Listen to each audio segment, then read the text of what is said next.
On Christmas Eve, my 7-year-old discovered a note from my parents. "We're off to Hawaii. Be gone before we return." Her hands trembled. I didn't yell. I picked up my phone and made a quiet change. When they saw it, they turned pale. My daughters whispered, "Mama." Wake up on Christmas Eve wasn't a sweet call. It was the sound of my life falling apart, one cruel sentence at a time. I cracked open one eye, immediately hit by the pre-dawn dark. That heavy, inky blackness that screams, it has no business being morning yet. Groping for my phone on the nightstand, I squinted at the time. 5:58 a.m. Of course, because if your world is going to unravel, it might as well happen before 6 a.m., while your brain is still buffering and your mouth tastes like existential dread. Grace stood by my bed, a tiny, pajama-clad figure, her hair a wild halo as if she'd slept in a tornado. Her cheeks were wet with tears, and her little hands were clenched around a piece of paper like it might spontaneously combust. "What's wrong?" I rasped,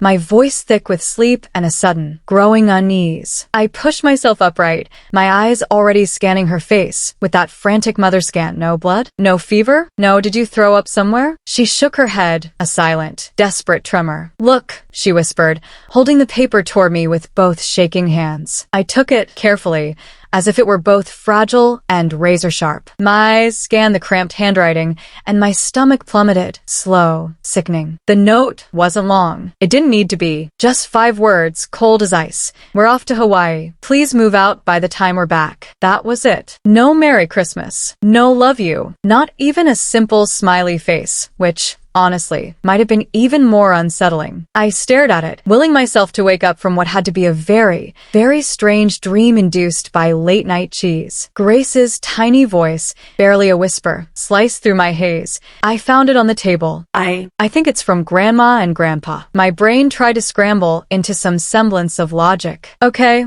I said slowly, clinging to the word like a life raft in a churning sea. "Okay. Maybe it's a joke." Grace's eyes welled up again. "Is Grandma mad at me?" "No." I shot back. Too fast, too sharp. I forced my voice down, making it soft and calm. "No, baby. This isn't about you." I didn't know that for sure yet, but I could not, let my 7-year-old daughter carry the weight of adult cruelty on Christmas Eve morning. I swung my legs out of bed. The floor was predictably freezing. Of course it was. I thought. The universe loves a theme. "Stay here," I told her gently. "I'm just going to look." Grace nodded, wiping her face with her sleeve like a tiny, exhausted accountant. I walked into the hallway, and an immediate, heavy pressure seized my chest. It wasn't just quiet.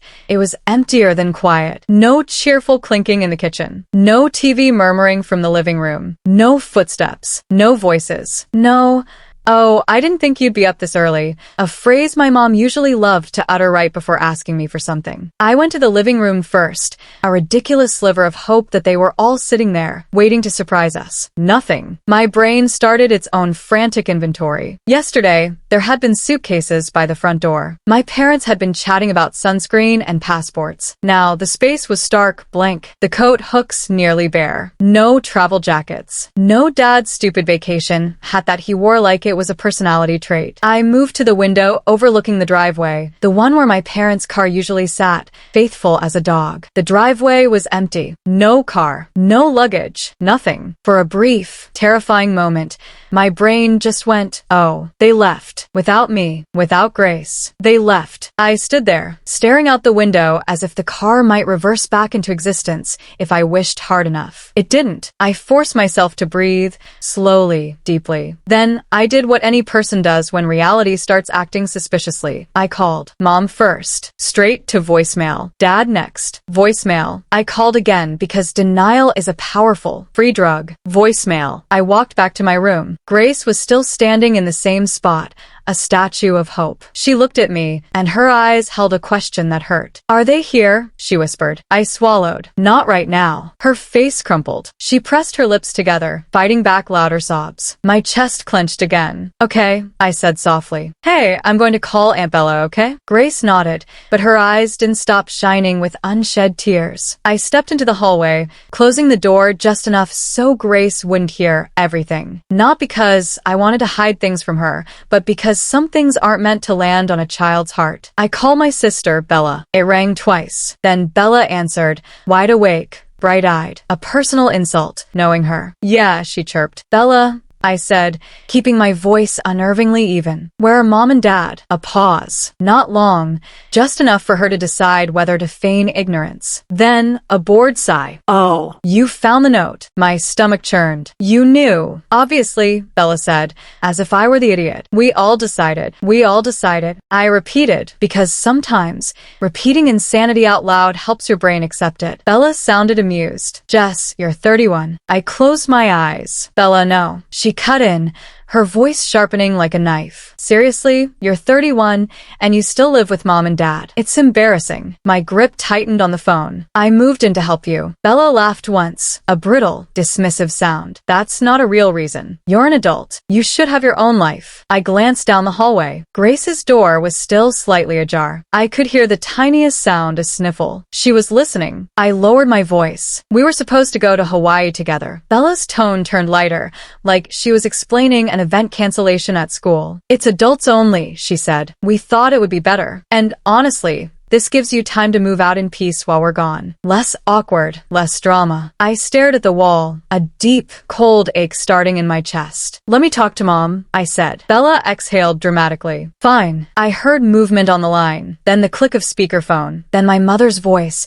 bright and decisive, as if she were announcing something helpful and normal. Jessica, she said, as if I'd called to ask for a cookie recipe. Hi. Hi, I said, my voice quiet. Is this real? Mom made it sound like she was the one being inconvenienced. Bella explained it. We thought it would be best. Best for who? I asked. For everyone, Mom said quickly. You can move out without us in your way. You can do it peacefully. And we can have a proper trip. A proper trip? I repeated, the irony a bitter taste. On Christmas? Without us. Mom ignored that. You're an adult, Jessica. I breathed out slowly. Grace found your note. Mom's voice softened just a fraction. Oh, well, she'll be fine. She's with you. I felt my jaw tighten. She's 7. And you're 31? Bella snapped through the speaker, unable to help herself. I swallowed down something acrid. We already paid for the trip, I said. We paid for our room. Mom's answer came too fast, like she'd rehearsed it. That's fine, she said. Bella's best friend wanted to come. There weren't extra rooms. We gave her the room. My head snapped up. You mean Brooke? Yes, Mom said, pleased. Brooke. She's been Bella's best friend since freshman year. She's basically family. The words hit like a physical slap. She's family,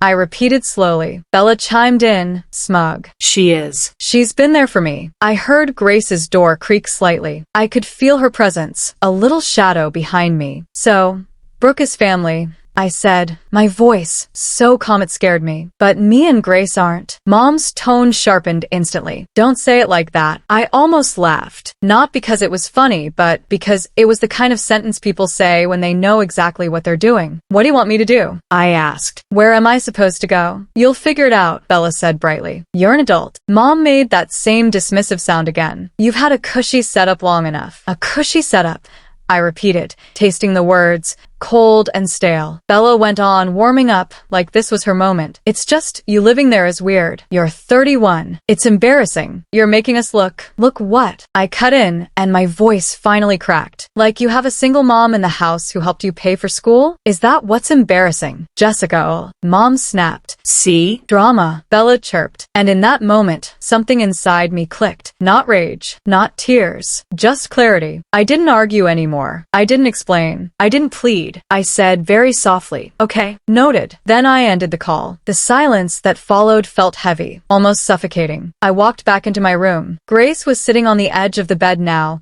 face wet, hands tucked into her sleeves. She looked up at me as if she'd been holding her breath the whole time. Are we in trouble? She whispered. My throat tightened. No, I said immediately, crossing the room in 2 steps and pulling her into my arms. No, sweetheart. We are not in trouble. She clung to me like she was afraid I'd disappear. 2. Are they kicking us out? She asked, her voice shaky. Is it about me? Grandma doesn't want me there. I held her tighter. No. I lied gently, because the truth was too big, too sharp to put in a 7-year-old's hands. It's not about you. None of this is your fault. Grace sniffed. But it's Christmas. I know, I said, kissing her hair. And we're still going to have Christmas. I pulled back, wiped her cheeks with my thumbs, and forced my voice to be steady. Listen to me, I said. We're okay. We're going to be okay. Grace nodded, but she didn't look convinced. I glanced down at the note again, then at my phone. I didn't cry. I took my phone and quietly, carefully did something on it. Something I didn't tell anyone about. When they finally realized what I'd done, their lives began to unravel. To understand why I didn't beg or negotiate or try to talk it out like a normal person, you have to understand one thing. My family didn't become like this overnight. They'd just never been this blunt about it. I was an only child until I was 11. And I know how that sounds. Poor little only child. But I'm not saying it for sympathy. I'm saying it because when you're the only kid, you don't have a comparison chart. When it was just me, I thought my parents were decent. They weren't warm and fuzzy. They weren't the kind of parents who sat on the floor and played with dolls, but they fed me. They took me to school. They showed up. They were fine. I had nothing to compare fine to. Then Bella was born. And suddenly, it was like my parents had been swapped out with a completely different set of adults who had apparently discovered joy, patience, and money. All the things I wasn't allowed to do, Bella could do. All the money they didn't have when I needed something. Somehow, magically, money existed when Bella wanted it. And Bella wasn't just treated well. She was treated like a tiny royal. Her tantrums were big feelings. My emotions were attitude. Her messes were cute. My mistakes were careless. I remember watching it like a science experiment I didn't sign up for. And the most embarrassing part? I tried to explain it away. Because what else do? You don't want to believe your parents love your baby sister more than you. You don't want to look like the jealous older kid. So I told myself things like, they're older now. They're calmer. They learned from raising me. They're in a better financial situation. People change. I kept trying to make it make sense. And then I got assigned my role, helper, third adult, built-in babysitter. I did diapers. I did bottles. I did watch your sister while I run errands. I did hold her while I cook. I did you're older, you understand. By the time I was a teenager, it wasn't can you help? It was you need to help. And as soon as I could work, I was contributing to the household. Not in a cute, summer job spending money way. In a you live here too way. Bella never did. Bella was the investment. Bella was the future. Bella was the one who needed things. I was older. I was expected to manage. And I got used to it. That's the part people don't understand. You don't wake up one day and think, wow, I'm being treated unfairly. You wake up and think, this is normal. This is what families do. I went to community college nearby because that's what my parents said we could afford. No money for anything fancy. My mom told me, like she was doing me a favor by saying it gently. So I did community college. I lived at home. I worked. I kept my head down. I built a decent profession. I started making okay money. I married young. I had Grace at 24. And then, because life likes to keep things spicy, I got divorced around 3 years ago. I'm not going to turn this into a divorce story. That's not what this is. I'll just say it didn't work out. But here's what I didn't expect.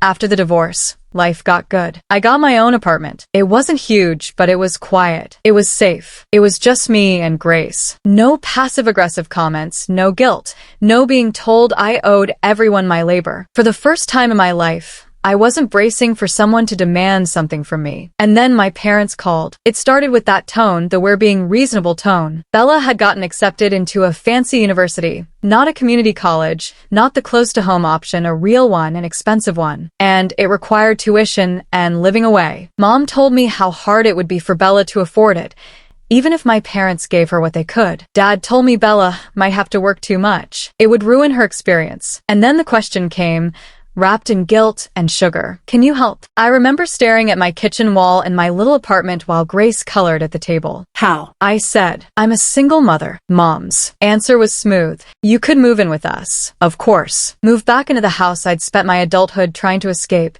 so I could bankroll the child they loved more than me. We'll give you a big room, Mom said. We'll help with Grace. You'll save so much money on rent. And then you can use that money to help your sister. Bella's future. Bella's dream. Bella's everything. And I didn't want to. I want that on record. I didn't want to move back. I liked my peace. But I was primed for this my whole life. I'd been trained to help Bella, to sacrifice, to excuse. So I agreed. I moved in about a year and a half ago, and I did what I said I'd do. Bella's university bill. Everything through one student account, tuition, student housing, and on-campus living costs. A private student loan covered part of that total. I co-signed that loan. Whatever the loan didn't cover, I paid directly. My card was on the university portal, and every month I covered the remaining balance. That was the deal. That was the whole reason I was there. And somehow, shockingly, they forgot that part almost immediately. Within just a few months, the story shifted. It became, Jessica is 31 and still lives with her parents. It became, we're helping you. You're lucky. It became Bella calling me a leech, a loser, embarrassing. And my parents? They started acting like babysitting Grace in the same house was some heroic charity project. Like Grace should be grateful they tolerated her. Grace felt it, not in big, obvious moments. In the little ones, the sighs, the I'm busy. The way Mom's smile didn't reach her eyes when Grace asked for attention. Grace started getting quiet around them, the same kind of quiet she had this morning with that note. And standing there on Christmas Eve, watching my daughter's hand shake because she thought her grandparents didn't want her, I realized something that made my stomach twist.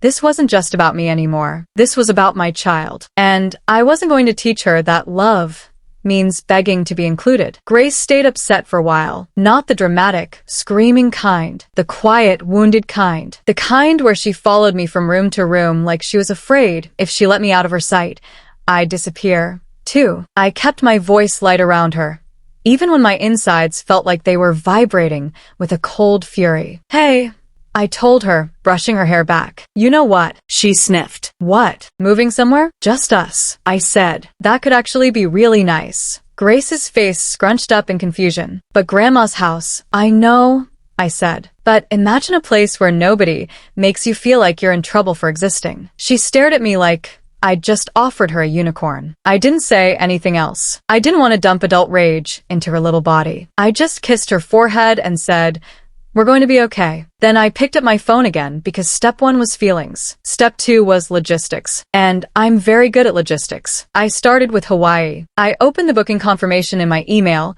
found the charge on my banking app, and called the number on the back of my card. I calmly explained that my name was on the reservation, and I wasn't the one using it. I froze the card, started the dispute, and made sure my payment info wasn't attached to anything they could keep accidentally enjoying. If my family wanted an adults-only trip, they could pay for it like adults. Then I went into the university portal, the same university account I'd been paying through every month. Tuition, dorm, meal plan, everything bundled together, quietly pulling money from my account like a standing order I'd stopped noticing, usually around $900 at a time. I removed my card from the payment page and shut off the automatic withdrawals. No announcement, no warning, just a few taps and a confirmation screen. I didn't tell anyone. By the way, if you're still with me on this wild ride and you want to hear more stories about navigating family drama and finding your own strength, please hit that subscribe button. It really helps this channel, and I've got so many more unbelievable tales to share. I set my phone down, looked at Grace, and said, okay, we're doing Christmas. Not the version my parents had decided for us. Our version. I called Lauren, one of the few mom friends I trust, without needing to explain everything. She has a daughter Grace's age. They've been inseparable since kindergarten. She answered on the second ring. Are you safe? She asked. Yes, I said. But I need a Christmas rescue. There was a pause. Then her voice sharpened. Instantly protective. Bring Grace, she said. Emma's going to lose her mind if she sees her. Come over. We'll figure it out. By mid-morning, Grace was sitting on Lauren's couch with a mug of hot chocolate like she belonged there. Emma shoved a Santa hat onto Grace's head like she was claiming her. Lauren's living room smelled like cinnamon and normalcy. No passive-aggressive sighing. No, we're doing you a favor. No note on the table telling a 7-year-old she was unwanted. Grace laughed for the first time that day. A real laugh. The kind that makes your throat tighten because you didn't realize how much you needed to hear it. We spent Christmas with Lauren and Emma. We ate too much. We watched movies. We made jokes about how Santa probably needed therapy. Grace fell asleep on the couch with crumbs on her cheeks and a stuffed animal tucked under her arm. And for one day, I felt something close to relief. After Christmas, I moved fast. Not recklessly, just decisively. I went straight to rental listings with one filter on. Available immediately. There are more of those than people realize if you're not trying to impress anyone. I found a modest 2-bedroom that had been sitting empty for a few weeks. I showed up with everything landlords like to see.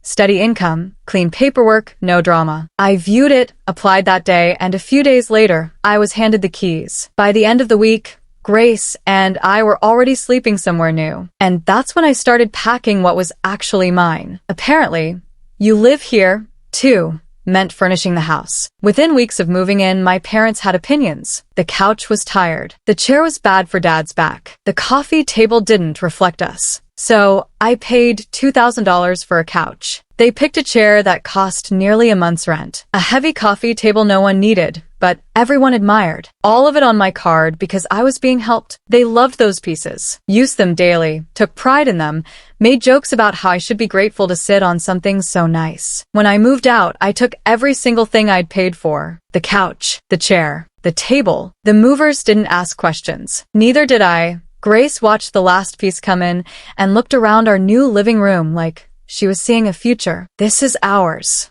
Yes, I said. She smiled like she believed it. Mom called the day they got back. I almost didn't answer. Not because I was scared, but because I wasn't sure I had the energy to hear my mother pretend she was the victim of her own decisions. Jessica, she barked the second I picked up. What did you do to our living room? Hi to you too, I said. The couch is gone, she snapped. The chair, the table. Are you out of your mind? No, I said. I'm out of your house. You stole our furniture, she accused. We could call the police. Please do, I said. I can text you the receipts while you're on hold. She made it sound like she'd swallowed a lemon. You're unbelievable. And you removed your card from Hawaii, too. We paid it ourselves, just so you know.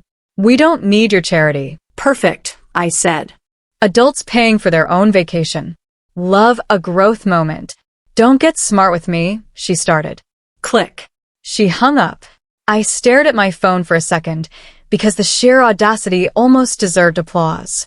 That was just the appetizer, though.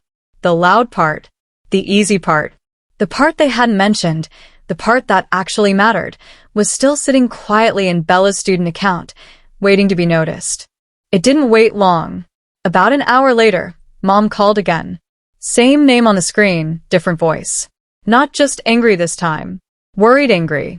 Jessica, she said, skipping the warm-up. What did you do to Bella's university account? What do you mean? I asked, playing dumb. Bella says her payment didn't go through. Mom snapped. There's an email, a hold. She can't register for next term if this isn't fixed. I kept my voice steady. My card isn't on the portal anymore. Mom went silent for half a beat, like her brain was rebooting. You removed it? Yes. You can't just punish your sister because you're upset with us, she said, clipped and righteous. I'm not punishing her, I said. I'm not paying for her. She's your sister. Mom shot back, as if that were a court order. And Grace is my daughter, I said. You left a move-out note where she could find it. Don't change the subject. Mom snapped. I'm not, I said. This is the subject. You ended the deal, so the payments ended. Mom's voice rose. Bella's loan was approved. It was approved with me as co-signer, I said. And before the next term, there's new paperwork for the next disbursement. Someone has to sign it. Mom's breath caught. So sign it. No, I said. A beat of silence. Then, Jessica. No, I repeated, calm and final. Brooke is like family. Maybe Brooke can help. Mom sputtered. That's not funny. I didn't write the joke, I said. You did. Click. I ended the call. Then Bella called. And Bella was not calm. What did you do? She demanded. Did you sabotage my account? I got a message about the loan. It says there's paperwork. It says. Her voice shook with anger. What did you do? I let her talk for a second, let her burn herself out. Then I said, I didn't sabotage anything. Yes, you did. Bella spat. This is you being bitter. No, I said evenly. This is you learning how your own life works. Bella went silent for half a beat. Then what does that mean? It means the school doesn't just sprinkle money on you like fairy dust, I said. There's paperwork every term, and someone has to sign for it. Bella's voice sharpened. Mom said it was approved. It was, I said, for what already happened. What comes next needs a signature, too. A beat. And you're not doing it, she said, like she just reached the edge of something. No, I said. I'm not. Bella's breathing went tight. You can't do that. I already did, I said. I'm not signing anything else. But what am I supposed to do? She demanded. And for a second, it slipped. She didn't sound angry. She sounded scared.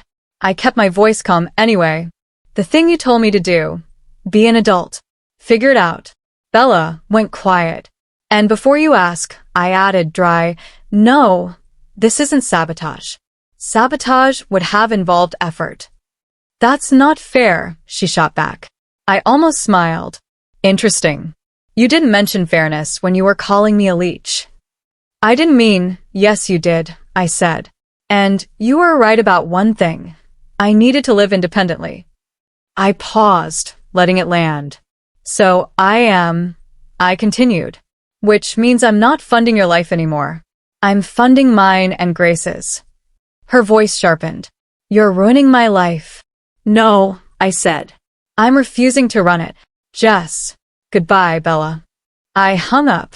A few days later, they showed up at my door. Mom, Dad, Bella, all three of them standing there like a team that had practiced being polite in the car. I didn't open the door. I spoke through it.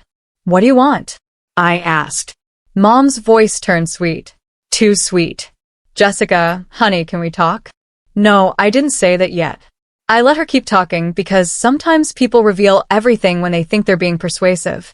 Dad cleared his throat. We just need you to listen. Bella's voice cut in, sharp.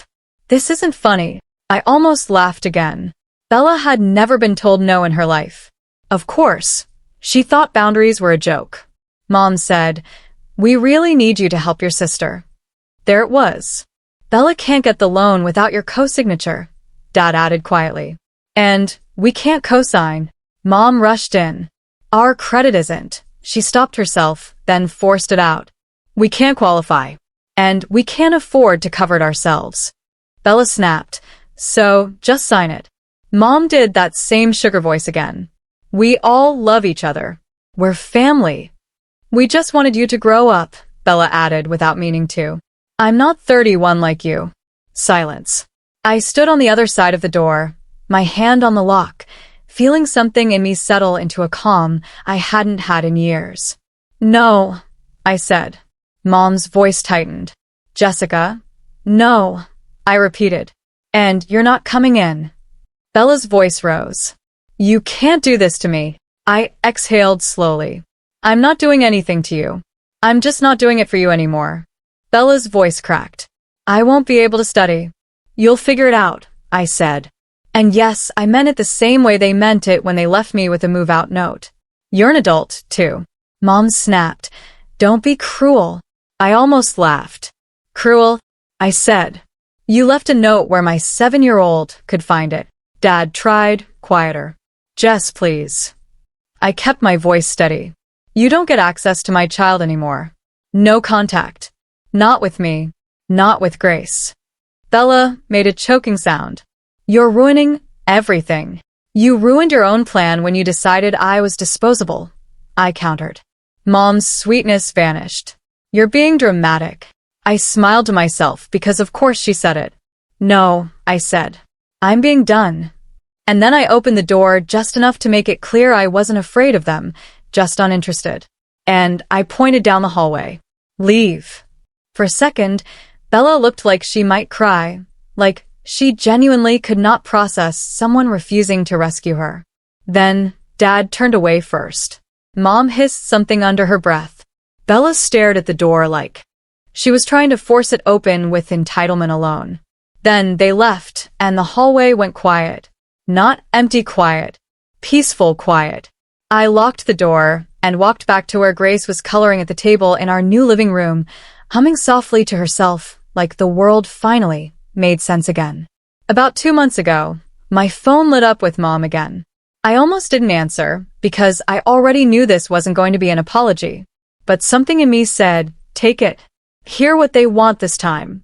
Because after everything they did, there was still one last twist I didn't see coming. It wasn't about Grace. It wasn't about apologizing. It wasn't even about Bella. It was about the house. They needed my signature again to refinance or avoid a payment jump on the mortgage.